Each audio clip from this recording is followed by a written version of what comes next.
পূর্ব মেদিনীপুর জেলার কোলাঘাটে দোল উৎসব উপলক্ষে কোলাঘাট হরিজন উন্নয়ন কমিটির আয়োজনে দাবা প্রতিযোগিতা অনুষ্ঠিত হল কোলাঘাট নাগরিক সেবা সমিতিতে।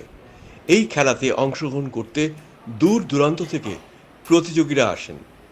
এই প্রতিযোগিতায় প্রায় 128 জন খেলোয়াড় অংশগ্রহণ করেন দাবা খেলাতে।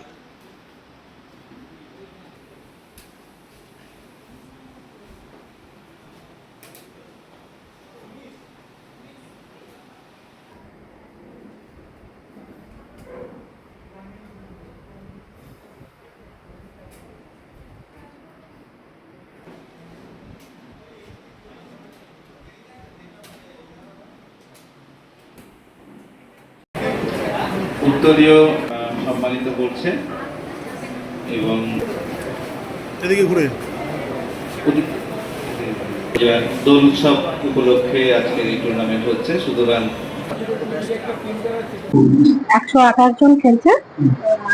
এটা হচ্ছে দোল উৎসব কমিটি করছে কোলাঘাটে, আর কোলাঘাট ফিল্ম একাডেমি এটা টেকনিক্যালি সাপোর্ট করছে। তার বিষয় মানে দাবাটা তো এটা র্যাপিড খেলা হচ্ছে, 6 রাউন্ডের খেলা হবে।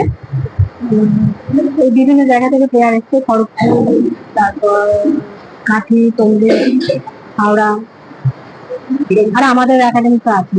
আজকে তো আন্তর্জাতিক নারী দিবস, আর মানে সবাই জানে দাবা খেলায় নারীরাও মানে আমাদের ভারতবর্ষ থেকে অনেক নারীরাই আর কি অনেক সুনাম অর্জন করেছে। আমরাও আমাদের একাডেমিতেও অনেক মেয়ে শেখে। তো আমরা এই খেলার মাধ্যমে মানে মেসেজ দিতে যাই যাতে মেয়েরা আরো বেশি এই খেলায় আসে, নাম করে আরো বেশি। আমার মতো নারী দিবস একটা দিন নয়, সারা বছরটাই নারী দিবস হিসেবে উদযাপন করা উচিত সবার।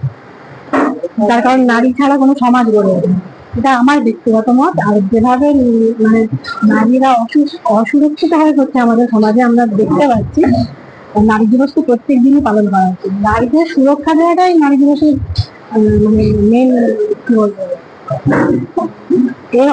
প্রত্যেকের উদ্দেশ্য আছে নারীদের সুরক্ষা দিলেই নারী দিবস পালন করা। সমাজে নারীরা সুরক্ষিত না হলে নারী দিবস পালন করার কোনো মানে নেই।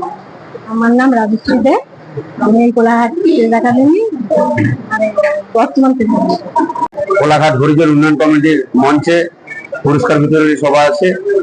তারপর আমরা ঠিক রাত্রি 9টায় যে দোল উৎসবের পুজো হয়েছিল তার নিরঞ্জন রয়েছে। এই নিরঞ্জনায় সমস্ত কোলাঘাটবাসীকে জানাই সাদর আমন্ত্রণ। সঞ্জয় দাস।